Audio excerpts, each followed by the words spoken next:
Now, over the past year, I decided to challenge myself and listen to more new releases, more music that I don't usually listen to, just to see what people are on about, because I don't really listen to modern music, as they say. So in the year of 2024, I listened to an astounding 12 albums. 12 albums that I listened to. Wow, it's an incredible number. I could listen to more, but unfortunately I'm Lithuanian. So I'm going to rank these 12 albums that I've listened to. And of course, this is not really the top 12 albums of the year in general, because there's a lot of albums out there that I haven't listened to. So just from personal experience, out of the 12 that I listened to, these are ordered in my order preference. So if you want to hear more musical opinions from a Lithuanian, please drop a like and subscribe. Thank you very much. Number 12 is The's Entrapment. No, it's not. Ensoulment. So this has been The's first album in about 25 years or so. And personally, I haven't really listened to The that intensely before. I didn't really know what to expect. It was recommended to me by a friend, and it did not really gel with me all that much. The as it stands today as a band is basically just the lead singer Matt Johnson kind of running the show by himself, basically, and musicians come and go, but they're kind of expendable. Basically, it's Matt Johnson's vision, and the rest of the band have to follow what he says. It's kind of like Jeff Lynne's ELO. Jeff Lynne is that powerful. He can call the album ELO, even though it's just him doing everything, you know? The opening track, Cognitive Descent, features this very almost heavy-handed kind of lyrical idea wherein he recites all these contrarian statements basically to depict how topsy-turvy our world has become, like our privacy publicized, our healthcare weaponized. And that's kind of cool for the one song, but somehow that kind of lyrical idea happens to show up again and again and again on this album, which is kind of weird, because I feel like that should be contained within the one track, and when it appears in other songs, it's just kind of a bit distracting. I feel like it doesn't really match with the whole vibe of the rest of the track, you know? And in general, the vibe of the album is kind of old man blues, a little bit boring, a little bit repetitive, and it's a much more slow-paced album, so that's what you have to expect there. So definitely not crap, definitely not the best. It's just so-so. Not too offensive, some interesting ideas here and there. The vibe is kind of repetitive throughout, and it just kind of meanders away for the 12 tracks. Number 11 is Taylor Swift's Dead Poets Society. Whatever you may think about Taylor Swift and her personal life and her personal or public drama, I really am not interested in that. I'm just here for the music. So I'm gonna ignore all that and just talk about her music. Her new album, Dead Poets Society. I went into this album expecting to hate it, and I did not, honestly. I haven't listened to a Taylor Swift album in ever. Actually, never listened to a Taylor Swift album. I listened to a few tracks here and there, and of course I'm forced to listen to Taylor Swift music whenever I go outside. That's just a given. But it was not that offensive. It's and that's gonna be the issue, I think. It's because it's too inoffensive. It's too safe, at least instrumentally. Lyrically, of course, it's pretty damn good. Repetitive though. It basically, every single song is Taylor saying that this relationship ended and it could have been great, but it wasn't, but we're both great and we're all poets and we're broken and stuff like that. Every song has this kind of synth beat and synth bass kind of arrangement evocative of the late 80s, early 90s chill kind of beats. And like the album, it's kind of slow. It's engaging to a point. It's a much more chill album. Definitely something that people might cry over, you know. I didn't, but I did appreciate it though. Definitely far from the worst album out there. Honestly, it's really not that bad. Unfortunately, I cannot compare with previous Taylor Swift releases because I did not listen to them yet, at least. But it's okay. It's not that bad. As a Lithuanian, I can relate to that sadness, you know? If you have any issues about what I've said concerning Taylor Swift, please leave a message down below in the comment section. Thank you very much.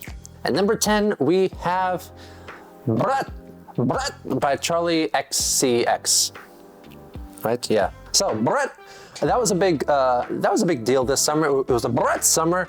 Charlie and Taylor kind of had a little beef because Charlie released her album on the same day that Taylor Swift released her double extended bonus edition of Dead Poets Society on the same day, just to basically block Charlie from getting the #1 spot.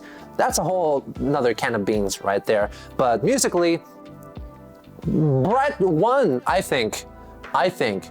Definitely not my kind of music. I really don't follow Charlie XCX at all, but musically, very interesting, very unexpected. Definitely a more danceable kind of album. Lots of 90s-esque club vibes. Instrumentation, very interesting. There's lots of interesting studio effects going on all over the place. It is honestly very unexpected going from track to track, which makes things exciting, which makes things interesting. I think Brad is a superior album to Taylor Swift's one, and I think her production team very much has to be commended on that. It turned out like a career-defining album, honestly, for her, I'd say. So yeah, number 10. Pretty good, pretty good stuff. You should check it out. Number 9, we have Ginger Root's Shimbangumi. I've been a growing Ginger Root fan for quite a while now, for a couple of years, and I'd say his previous 2 city pop style EPs, City Slicker and Nisemona, are honestly some of the best music released in the 2020s, honestly, and I doubt that anything is going to top those. If any of those were going to be released this year, they would have been like top 2 and top 1. But unfortunately, here we have Ginger Root at number 9 for me personally. I can totally understand the vibe shift on this album because as an artist myself, I would definitely not want to be cornered into this one specific sound, one specific style of music forever, because basically he introduced this sort of faux city pop vibe with City Slicker and absolutely perfected it with Nisemona. Absolutely amazing, holy shit. Especially the Nisemona Storyline YouTube playlist that's up on his YouTube channel. You should check it out. It's kind of like turning his EP music and adding a little bit of story around it, and basically turning it into like a little musical story around it. It's really, really great. And he tried to do the same with this one, Shimbangumi, which is Japanese for new show. But yeah, it didn't quite work. This album musically is more abrasive. It's not as gentle sounding as his previous 2 releases, because of course I'm sure he's getting bored of it. I'm sure he wants to try some new things. Definitely the most brute sounding album he's released yet, because I've listened to his earlier releases as well, and they're definitely a lot more gentle, kind of lo-fi vibe. But this one's really like in your face and trying to punch your eardrums, you know, that kind of music. And that's what really, I mean, I get it, but also it's not for me. Personally, it's not for me. Since this is a longer release, 32 minutes as opposed to his 18-minute EPs, I think there is a lack of variation in the vibe, in the speed of the tracks, and I think some more slow and quiet tunes would have definitely evened things out. Because if you listen to the whole thing in one go, it's kind of a bit tiresome. So that's my opinion personally as a Lithuanian.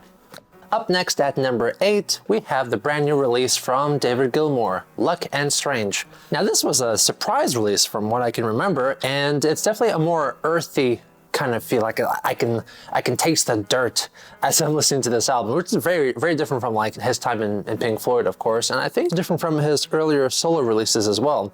This is definitely like something that feels very rugged, feels very manly, vulnerable, passionate, but also melancholy. It definitely doesn't hit the same kind of epic atmosphere of Pink Floyd releases or something more proggy, you know? So this is kind of new sonically, and at first I didn't really gel with it. I felt like it was more old man blues. All these artists, once they get older, they just all do old man blues.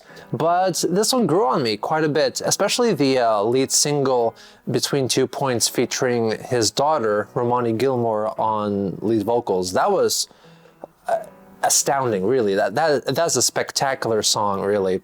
But on the whole, this is a more personal album, and I truly appreciate it. You know, we don't have much time left to spend with David Gilmour, and he's touring with his own band. So it really is a gift to see him performing and recording again. I think this is gonna stand the test of time, hopefully. Number 7, we have The Likes of Us by Big Big Train. Big Big Train is, of course, an English prog rock band that has been active for quite a long time, but only fairly recently have become more popular. This is their first release actually after the passing of lead singer David Longdon, and we have Alberto Bravin as the new lead singer now. And the music still remains very much Big Big Train, very epic, very grandiose. I feel like there's quite an eclectic mix of the prog rock epics, of course, the 17-minute long tracks, and something slower and shorter, almost like a rock ballad, like a rock pop ballad of days of old. You got a few of those here as well. But the issue that I have with the band is that they feel very focused on always delivering epicness and magnificence and progginess, basically. They're trying to be prog rock. I mean, of course they're a prog rock band, but still there's just like, it feels a bit contrived, it feels a bit unnatural somehow, like, oh, this is the 7/8 section, let's do this, and now we're gonna stop immediately, now we're gonna move on to that quiet section, the somberness, the ethereal pads and all that, the light piano tinkling, before we move on to the great big rock number, and then here's the epic guitar solo, and just a bit formulaic, you know? And that's kind of not what prog rock is about in its original form, at least in the 70s. It's about pushing the limits, it's about breaking boundaries, it's about disobeying all the rules and doing something different. And by everyone breaking the rules, this certain aspect of breaking rules became the rules themselves. And this is what they're kind of following. They're very much influenced by those 70s artists. There's lots of Emerson, Lake and Palmer in here, lots of Genesis as well, like even sections from Watcher of the Skies just straight lifted from there and into here as well. So yeah, they're great, the musicians are great, the singing is great, but just, you put it all together, and as a Lithuanian, I think they're a bit, unoriginal. Dare I say? I don't want to say that. I don't want to complain because they're so great, but they're also just something that's just not quite right there, you know? Anyway, The Likes of Us, pretty cool album. Not bad. Definitely not bad. As you can see, it's number 7. It cannot be all that bad. It's pretty good. Now let's move on to number 6. Dua Lipa. Fuck, Dua Lipa beats Big Big Train, huh? Anyway, Dua Lipa's new release, Radical Optimism. Dua Lipa has been on my radar for a few years because every time I hear some of her big songs, she always strikes me as someone who is not quite like the rest. There's lots of vintage influences in her music. There's a lot more effort put into her melodies, into her lyrics, into the vibes, into the arrangements of the songs as well. I love her song from the Barbie movie. That was amazing. You know, it's very similar to Levitating, but still. So coming into this, I knew she was gonna bring it, and she did. Holy shit, I was so surprised. I was so pleasantly surprised by how much effort she puts into making interesting music. Honestly, similar to Charlie XCX, the songs have a more vintage feel, like late 90s, early 2000s dance music. This is the kind of vibe that I get here. The loudness meter definitely is, you know, bricking it. Every song sounds like it's a brick. It's like this level throughout, but at least the instrumentation is interesting. I think a large part of why this album sounds quite special is because of the involvement of what's-his-face from that band, who is just that one person. Alpine Tree, Alfonso Cuarón, Aphex Twin, Alpine Tree, Sapphire Nugget. What's his name? Let me look up what his name is. It's got a lot of producers behind it, but I think it's Kevin Parker of Tame Impala. That's the one.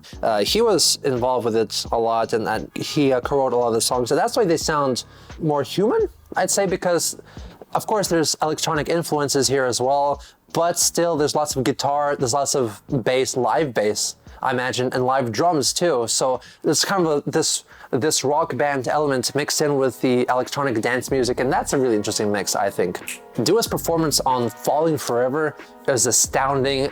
She just knocks it out of the park, really. So yeah, I was listening to this album on repeat for quite a long time, and I think you can relate, you know, if you're Lithuanian. So number 5, the top 5, it is Sabrina Carpenter with Short and Sweet. I read like some of the reviews of this album on Wikipedia at least, and people were talking about how the rest of the album didn't match up to the expectations that were created from the lead single, Espresso, and I completely disagree. It's completely the opposite because Espresso is like one of the weakest songs on the album, personally. Sure, it's nice and catchy. It's very sparkling, very bright. Definitely a summer tune. It was definitely the combat zone between an Espresso summer and a Brat summer. But yeah, I don't think I've ever listened to Sabrina Carpenter before this album, and I was really blown away. I really had no idea she was this talented. She has a more country-ish vibe. Definitely modern, but also country. There's lots of acoustic guitar in here. There's lots of twang in her voice, kind of like you expect her to sing with a cowboy hat on all the time. I think she does anyway, but yeah, lyrically, I was at first kind of put off by the lyrics because Sabrina's persona, this is not her personality, this is her persona. She's very good at crafting her public artist persona. Kind of like Chappell Roan, the way she is, that's a persona, you know? Kind of. I think. Is Chappell a persona? Leave a comment down below, let me know. I'm Lithuanian, I don't know these things. Because her lyrics are very much tongue-in-cheek, very gross, sexually explicit, but also funny. It kind of grew on me, definitely. She's definitely not gonna be a serious country singer like the way Taylor Swift used to be. She's portraying this persona of a sex-crazed diva, self-proclaimed goddess kind of figure, and that's totally fine. I think she's killing it. Pretty cool stuff, very, very unexpected country pop. Very nice, I like it a lot. Number 4 is Nick Waters with Wither, his debut album, I believe. So this album video on YouTube was recommended to me and apparently recommended to a lot of other people because that is his biggest video by far. As it stands, I think it has today 112,000 views, and that's pretty damn cool for an independent artist that just release stuff online, you know, just like me. And that was very surprising. As you can see, number 4 for me. It's quite a special album, honestly. I think he was very heavily influenced by Ginger Root because he has this similar lo-fi sound quality to his music, to his production. He plays pretty much everything on the album. His vocals are recorded with a very muffled kind of effect on it. But as you can see, this year, personally at least, his release was better than Ginger Root's. His album is only 29 minutes long, and there's quite a lot of songs on it, and they're quite short. And they're so zany, so lofty, so jaunty. They're so confoundingly unexpected every time, and they're so short, they never outstay their welcome. Since these songs are so short, you never get bored of them, but you also never fully familiarize yourself with them. Like all these other releases, by the end of the song, you already kind of know the song and you can kind of sing along with it. But with these ones, you don't really, because you're always into it, you're always interested, and then it ends like, okay, I guess I have to listen to that again later, you know? And that kind of encourages more listens, and that's an interesting technique. I'm not sure if that's intentional or not, but his instrumentation and arrangements and his chords are so unconventional, and I'd say there's probably some Paul McCartney influence there too, maybe a little bit of Jeff Lynne as well. So yeah, this is totally delightful. I would say this album is delightful. One of my favorite things to listen to at any time of the day, really. It's great, you should check it out. Wither. Number 3 is Billie Eilish with Hit Me Hard and Soft. This was a very interesting album. I've listened to her previous 2 full-length albums, Where Do You Go to Sleep When You Die, and her second one, Cry Harder. I really didn't like that one. I really didn't gel with it at all. I feel like her first album was perfectly weird and just crafted in such a way to show the world, yes, it's difficult, but it's me. I'm Billie, I make this kind of stuff. I go to unexpected places, but this is me, this is Billie, this is what I do. And her second album was really just too much of that, you know? She just went in full on into the weirdness, and I could not listen to it at all. It really just terrible, honestly, I thought it was crap. So with the third one, she really dialed down the weirdness, but still, Phineas's production design is absolutely fantastic. Lots of unexpected arrangement switches, lots of beat, two or three beat switches on this album. Really interesting stuff, makes for interesting listening experience. And this is for sure her most reachable, her most accessible album to date. As you can tell from the hit single Birds of a Feather, that is an immortal song. I think that's one for the books. That's truly something that will stand the test of time, hopefully at least. It is still unmistakably Billie. It's still her using her own un-auto-tuned voice apart from that one section in that one song, which is just purely for artistic purposes, and that's fantastic, really. It's definitely her being her whispery singing self, but with a more contemporary, but with a retro-influenced feel, beat. There is noticeably more of a beat in these songs than there was in her previous records, I think. The previous ones were a bit more moody, a bit more chill, a bit more sad and depressing sometimes, but this one's more like, yeah, I'm sad and I'm gonna die, but I'm gonna have a good time doing it, you know? By the way, I can say that because I'm Lithuanian.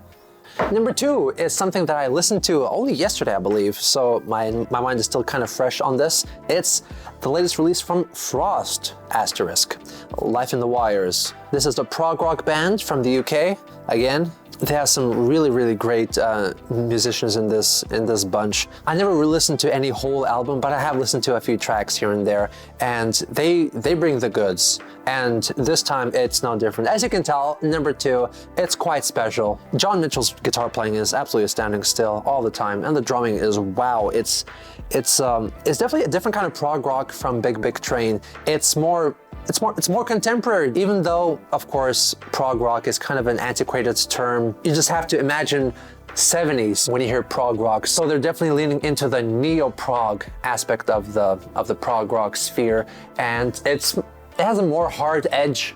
It's more hard rock, more like metal almost. But the chords are so interesting, so unexpected, jazzy almost as well, sometimes very crunchy, very rich harmonies, very powerful vocals. It was a great trip, very fun trip. It's actually a double album, 2 CDs, like 42 and 43 minutes, so it's pretty cool. Those minutes just whizzed by. That was really fantastic. There's not a single dud on this album, and I really want to listen to it again as soon as I'm finished recording this video, honestly. And just makes me want to check out Frost's back catalog, you know? Which leads us to the number 1 album of 2024, according to me, a Lithuanian. And it is, of course, Luna by Geno Samuel. This was a great album to make, honestly. I especially love the way it turned out. I basically made this album 11 years ago, and then I remade all the songs for this current release that you hear right now. I'm just kidding. But seriously though, Luna by Geno Samuel out now. Link down below if you want to check it out for yourself. So now we move on to the real number 1, and that is Jon Anderson's True. Jon Anderson, the former lead singer of Yes, founding member of Yes, prog rock icon, releases an album with the band Geeks, which is a band that plays prog rock music. I believe they were like a YouTube band that made prog rock covers, and then I think Jon Anderson saw them and thought they were amazing, and now they're Jon's backing band for quite a number of years, and they bring the goods. Holy shit, their musicianship is top-notch. I only could wish that Yes in 2024 could sound this good. All 6 of them, I think, 5 or 6 of them are absolute virtuosos with a capital B. Jon Anderson's vocals, he's nearly 80 years old, but he's still bringing the goods. He still sounds amazing. I heard some really terrible things about his earlier album, 1000 Hands. I think a friend of mine said it was unlistenable. This one though, imagine if Yes still existed in its late 1990s form. So if you're familiar with Yes and you like The Ladder from 1999, this is the album for you. It has certain more traditional prog rock elements mixed in with more modern sounding synths, and compositionally, I think the songs are the strongest on this album, which is why it's at number 1. It's pretty close to the way the Frost composed their songs, and very different from Big Big Train, because Big Big Train, as I said before, they feel very contrived in their songwriting. They feel like they have to check these boxes. Here's this section, and now we move on to this section because this is a prog rock epic. You have to check all these boxes and go through all these steps. But the tracks on John Anderson's True, which by the way, album cover, holy wow, terrible, absolutely terrible cover. No one wants to buy that. It's a shame. It's the best album of the year and no one wants to buy it because it looks like shit. Anyway, change the album cover and you're gonna have you're friends with Roger Dean, John. Get Roger Dean. What are you doing with this? What are you doing? Anyway, the way that these compositions flow from section to section just feels so natural. And there usually isn't any real obvious cut, you know, this section is over, now we're gonna move on to this section. It feels like really classical music played by a rock band. This is the way that Yes made music back in the good old days, back in the 70s. And this was the distinction, I'd say, between the likes of Genesis and Yes. Genesis is more like Big Big Train, honestly, their biggest influence. And Yes is more like John Anderson. Sound production-wise, though, I feel like modern-day engineers have lost the capability to make live bands sound good because everyone's using electronic instruments now and no one's really playing band songs anymore. So John's album, engineering-wise, does not sound the best. It sounds a bit, just some of the instrumentation sounds a bit distant and far away, and they don't really complement each other that well. Just my personal opinion, because I think the Big Big Train album sounds a lot better. But the best is The Frost. The Frost album sounds so immaculate. There's lots of stuff going on and you can hear everything. There's nothing muddled. It's a very bright mix, very loud in your face, but also clear, and it's wonderful. Just not the best for me personally, because I'm Lithuanian. I'm used to other things. So there you go. There's my top 12 albums of 2024. If I had listened to more, I would have made a longer video and talked about more albums. I'm thinking of doing that next year. This is my mission, to challenge myself and listen to more music, because I'm stuck in this old 70s and 80s kind of swing because I'm Lithuanian, you know? So it's interesting to explore the modern horizons. It's not all bad, trust me. Take it from me. I've checked it out. It's not all bad. Really, you should check it out. Do you agree with my assessment, or do you think that I should check out something else that I missed? Because I know there's a lot of good music out this year that I probably missed. So please leave a comment down below. And thank you very much for watching. This has been One Lithuanian's opinions on music in the year 2024. Like and subscribe. See you next time. Bye for now.